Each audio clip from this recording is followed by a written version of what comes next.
Hello everyone, my name is Gus. Hi, I'm Woody. Today we have a video titled 4 Bizarre Cave Diving Incidents.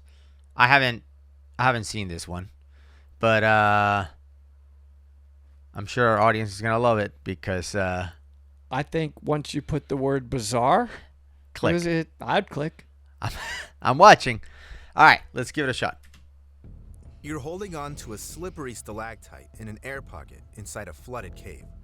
Your hands are slipping off, but you're clinging to the ledges as they're your last chance of survival. You're dizzy. There's no air to breathe. Your vision goes dim. Then eventually, you pass out. And what do you think can happen after you decided to dive into the muddy waters of a scary, dark cave? Well, you I'd die never do that, if you might pass say. out. But some people engage in risky activities like this. They get their dose of adrenaline while exploring underwater tunnels and narrow restrictions. Yet this might be the last thing they'll feel in their life. You see what that does right there? I think you're going to agree with me on this one. That is such an exaggeration of cave diving. Like when you make a statement, oh, your last chance of ever living because you went cave diving is what gives cave diving such a bad rap. I mean, it's such an exaggeration. Right. But we do have a theme that if you're not properly trained to go cave diving, yeah, you got a good chance of getting in trouble. But I want to point out the obvious, which I tend to do a lot. Sorry. What exactly? It's fine. What I want to know is from the beginning of the video, he says that the guy is holding on to stalactite for dear life.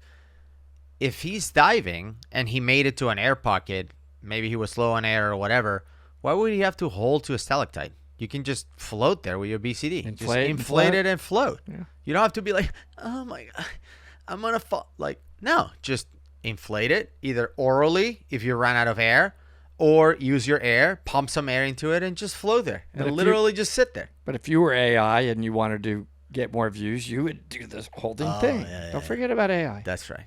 Can kill you during cave diving. A catfish. Just a giant catfish. What are we doing here? See how the AI sometimes In 1992, throws in the random waters things? of Nickajack Cave, located in Marion County, Tennessee. Okay. A man named David Gant saw a giant fish. We've talked about this. He hit it with a spear, yet although wounded, the fish swam off into the darkness. Then David decided to find his trophy, whatever the cost. But for this, he had to dive even deeper into the cave's waters. I just want to point something out from a previous video. It's not even from this video, but this reminded me of it. We talked about the guy who thought he was going to catch like a 100-pound catfish inside a cave. So he went into the cave because he wanted to catch it, and then he got lost and died. And I mentioned that although there are catfish in caves, they're tiny. They're small. Right. It's like this whole notion that you're going to find a 100-pound catfish is ridiculous. And some people called us out. They're like, you're such an ignorant. There's catfish that are over 100 pounds easy. Not in caves. There's just not enough to eat. There's no food. Imagine 100 pounds anything eating in a cave. What are you eating? Silt? Unless they came in from Rocks? the river. I mean, they could. A lot of the caves, flow in from rivers. I've never seen a catfish probably more than, have you ever, 5 pounds? They're tiny. They're little. They're small. They're little catfish that I've seen. Because, I imagine those guys are eating those critters. Those, what are they called? Like centipedes? Whatever. Remipede. Isn't there an R in it? Yeah. Remipedes and centipedes. I think both. Yeah, whatever. Whatever, Pete's. Those catfish could potentially eat those things because there's a bunch of those little things, but not enough to support a 100-pound catfish. Now, I know. When you got your PhD in the marine biology school you went to, is that where you got this from? I know. It's a common mistake. People think I have a PhD in marine biology. I don't. But what I'm saying is, before you start commenting and be like, well, whales eat plankton and they're thousands of pounds. It's not the same. I feel like you're picking a fight already with our... I'm not. I'm just... A little bit. I'm complimenting... Tiny fight. I feel... And it's okay. I'm just saying. There's no big catfish in caves. Okay. There's none. That's a summary. Even though he was already in a forbidden area. Since 1980, Nickajack has been under the protection of the Tennessee Valley Authority. It's responsible for the safety of endangered Indiana bats that turned the cave into their home. Oh, God. The cave entrances were blocked with a fence. This didn't stop David, though, and before long, he and his friend entered its tunnels again. The cave is pretty large on the inside. The average ceiling height in Nickajack Cave is no less than 193 meters. Most importantly, it became partially flooded after, in 1967, a dam was built there. That's why when David and his friend entered the cave, they were endangering not just the bats, but also themselves. Yet the two friends came up with a plan that they thought went around the rules. They'd planned to submerge into the water of the cave lake, And that guy looks thinking good. that this way, they wouldn't bother the bats. This was better Right. for David and his friend as well, since That's under Vortex the water, Springs. it's easier to stay unnoticed in a restricted area. Before this illegal adventure, the duo had already sneaked into the cave and explored it a few times. This is old So- Vortex. But what I was saying is, the bats are not underwater. So, like, why couldn't we just go underwater without messing with the bats? Is it because the bubbles you blow would poison them? Like, what's the fear? You're not crawling in the ceilings where the bats are flying. Well, I think that sometimes they're in that beginning area. Remember when Mike went in, like I call it Bat Cave in Mexico? Mm-hmm. Well, by the way, he was literally crawling in complete layers of bat poo-poo. Yeah, and of he course. loved it. And he loved it. Yeah, that's the best day. They just went crazy. The second Mm-hmm. he started moving the water, and he kind of had to gear up in the water, they just went crazy. They Yeah. just literally went crazy. You didn't touch them; they just didn't like the Yeah, noise. but he was on the surface. What I'm was saying on is, surface. these guys are like underwater, and you go into the cave. No, I don't think they would care at that point. Right, like what is there to protect? By the way, missed out on a big business. I feel like in that cave, you could charge like $200 per person, and people will be like, "Oh, this is a thing," swimming with bat Right. guano. They had an okay knowledge of the surroundings. In addition, Bad they'd spot. taken open water diving classes to prepare for the dive. Oh wow. But this technique is quite different from cave diving. The latter is much more dangerous and requires relevant certification, Yeah. which the men didn't have. Despite this, David and his friend put on their diving Wait, that's wetsuits, Robbie. checked their oxygen tanks, So, and dived into the AI lake. in action. Already submerged, they saw how dim the rays of their flashlights were in the muddy green water. Wow. The visibility in this lake was just a bit over a half a meter, and it was impossible Look for at the this men to cave. see Beautiful. at least something and find their way through the surroundings. The catfish were also nowhere to be found, no No. matter how long the divers spent looking for it. You don't And say. the air in their tanks started running out. Then, David signaled to his partner that it was time to surface. According to his calculations, upon surfacing, they were supposed to end up in the part of the cave with some air in it. But to their surprise, the only thing the divers found on the surface was rock. As it turned out, the men had gone too far and eventually got lost in the fully flooded passages. Then they dived again and started moving to the spot which they thought could be the exit. But they hit the rock wall once again. The two friends wanted There's no line. I There's no right. I mean, it's all you do is turn around and go back on the line. follow the line unless you lost it. Yeah. to exchange gesture signals, when suddenly they noticed they'd lost sight of each other in these muddy waters. In the end, the two of them swam in different directions. David's friend got exceptionally lucky. He accidentally made it to the air-filled exit right when the oxygen in his tank was running out. Meanwhile, David's situation was getting increasingly critical. Eventually, he also ended up in some air pocket, but it was very deep in the cave. At the same time, David's friend was waiting for him by the exit. He waited for 10 minutes, for an hour, for the entire night. In the morning, he decided to call for help. The Tennessee Valley Authority Security Service and many diving teams arrived at the site. After assessing the situation, they decided David was most likely already dead of hypoxia, which means oxygen deficiency. So the rescuers were sure their task was to find the dead body. Yet this task also proved to be out of their range, since none of the divers present had cave diving certification. Rescue teams with certified professionals refused to enter Nickajack Cave because it was too risky given the fact that David was most likely already dead. But they were wrong. At the time, David was still in an air pocket deep in the cave. He'd lost track of time and soon started to feel the oxygen level dropping. and the carbon dioxide level increasing. Suddenly, when David was barely holding on, he saw a bright light in front of him and heard some voices. Then he saw two shining silhouettes asking him to come with them. And then, David realized his soul had left his body, and it was time for him to go to heaven. What? At that time, the Tennessee Valley Authority had to allocate a few $1,000s to lower the water level in the cave. Only after this were two rescuers able to enter the depths. The way in was really difficult, and already in the cave, the rescuers understood why all other teams refused to go in there. That's not Yet at the same eventually place. they found David, who Definitely survived only owing to the drop in the water level, since it allowed some more oxygen into the air pocket. Civil defense representatives from the Federal Emergency Management Agency got hold of the man and took him to the exit. The victim was in a terrible state, hallucinated, and called the rescue squad angels. Already on the ground, after regaining consciousness, David found out he'd spent 17 hours in his lonely trap. Yet, although everything was all right in the end, we must remember that one troublemaker obsessed with a giant catfish What is could going have on? hurt both his friend and the rescuers. Is a whim like this worth it? Especially since most stories like this don't get a happy ending. David was immensely lucky that his friend managed to get out of the cave and inform rescuers about the incident. But there were cases when there was no one to help the thrill seekers, and they died before help could arrive. In such tragic situations, you can only wonder what really happened to the victims. For example, in August of 2005, in Utah, the rescue team found the bodies of 2 men and 2 women in a narrow underwater tunnel between 2 caves and a few minutes' walk from the old Seven Peaks golf course.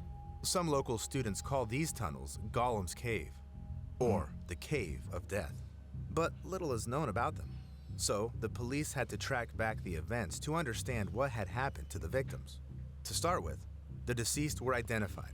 Their names were J. Blake Donner, Jennifer Lynn Galbraith, Scott McDonald, and Ariel Singer. I feel like we talked about After this one speaking to before. their families so. and comparing their testimony with what the rescue squad saw in the cave, the police were able to partially recreate that day's events.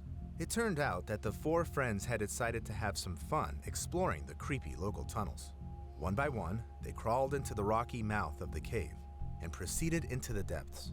Once inside, they probably walked the wet, slippery path before reaching an opening in the ground. It led to an underwater tunnel, approximately 4.5 meters long, which opened into another cave. According to the people who've already been there, the water in the tunnel is incredibly cold.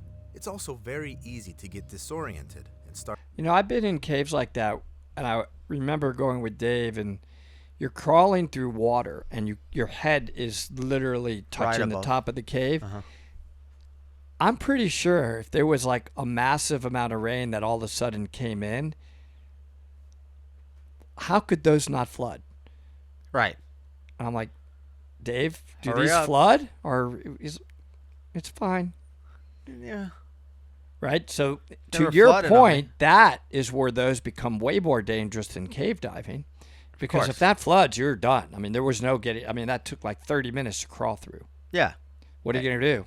People get really upset when I say that I think cave diving is safer than caving. And I don't mean this statistically or like, let's just analyze the last 100 years of cave diving and spelunking to see which one. No. I mean, for me, as a trained cave diver, I think cave diving is safer than going into a cave with gravity where I can fall and break my ankle and then die. Or a flash flood. Or a flash flood or get lost, because those dry caves don't have guidelines, right? Have you ever been in a dry cave with guidelines where I've you're been like, in a dry cave with Dave where he's like, I have no idea that's to your get guideline? back. If Dave has a heart attack, you're done. Which You at both times are dead. he said to me, I have no idea how to get back. Great. So the reasons for me saying that dry caves are more dangerous than flooded caves are just a personal experience and personal capabilities and how confident I feel. Like going into a flooded cave, you know that we have a ton of equipment and we have backups and we have a guideline and tons of lights. Like we have all this stuff. Whereas a dry cave, Dave was like, just bring pants. You don't care that they mess up. Like that's the safety briefing.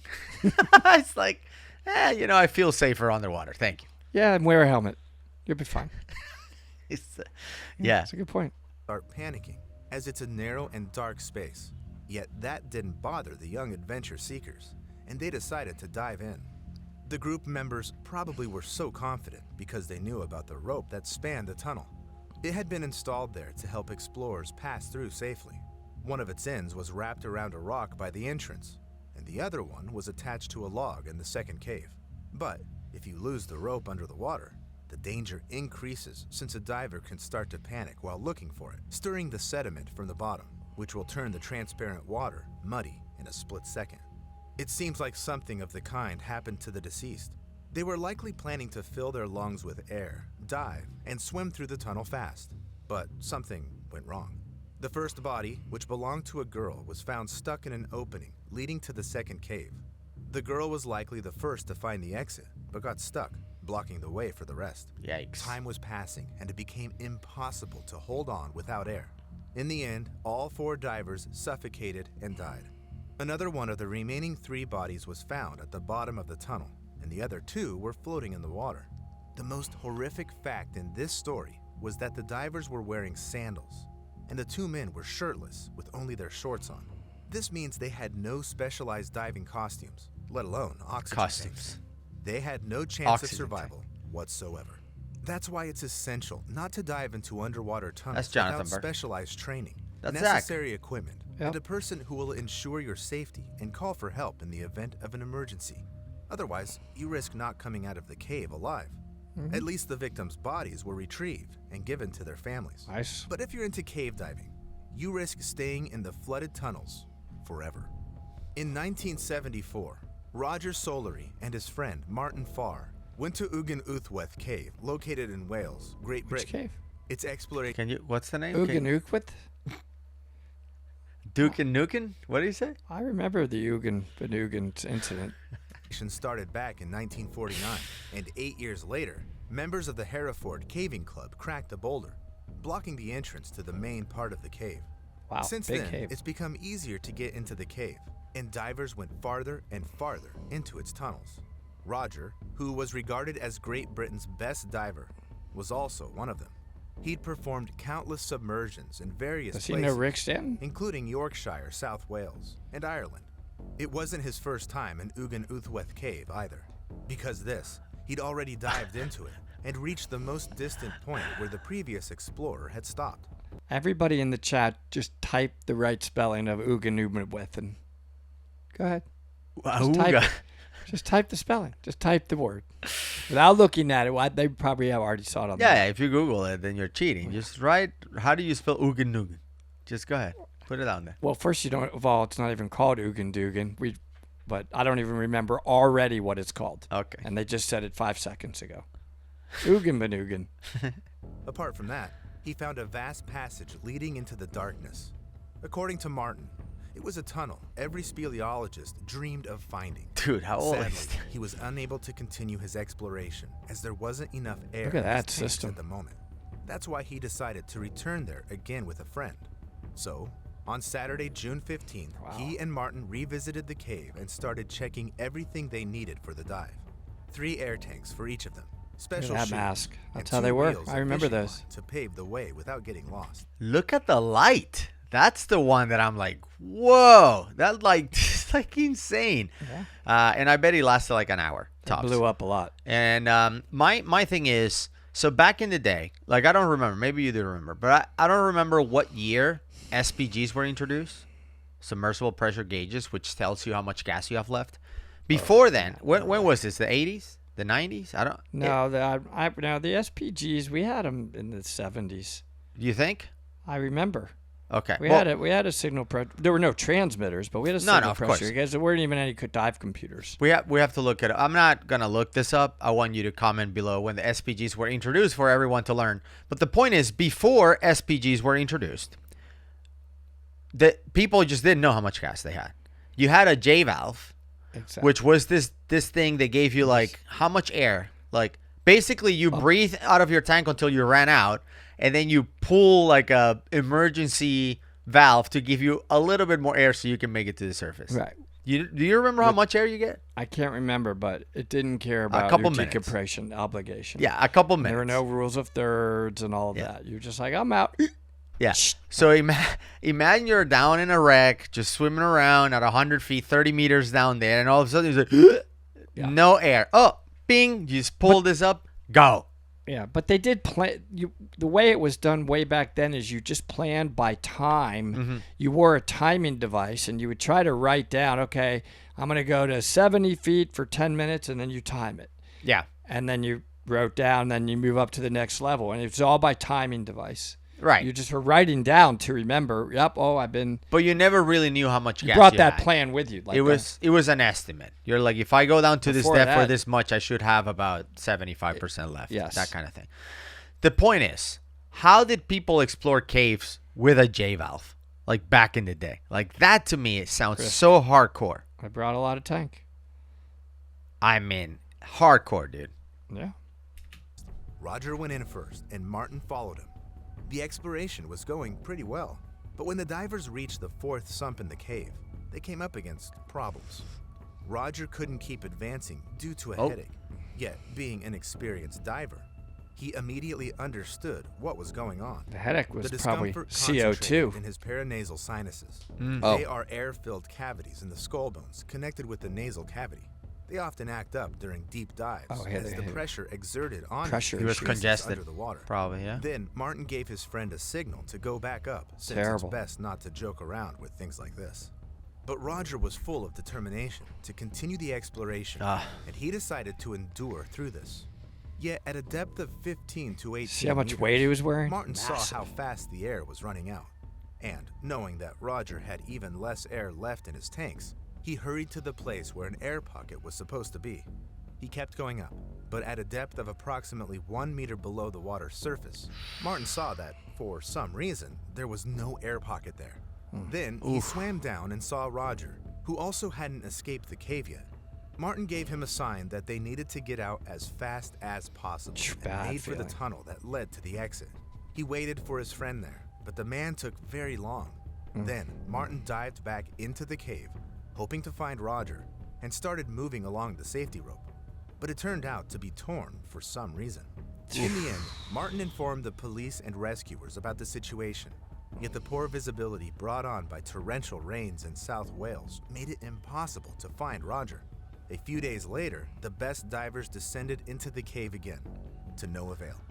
Roger was nowhere to be found. Look at that weight, Bill. Due to a grave risk for the rescuers, the search had to be terminated. This story is thought to be the most mysterious disappearance in the history of cave diving because, to this day, no one knows what happened to Roger. Wow. Where his body went. One thing is They clear. never found him. He's staying in Ugan Uthweth forever. He's still in Once again, Uganuth. this shows that it's never worth it to ignore your physical condition, even if you're on the verge of an incredible discovery, because it may all lose its meaning in the end. So sometimes, abandoning a risky trick before even starting is not the worst available option.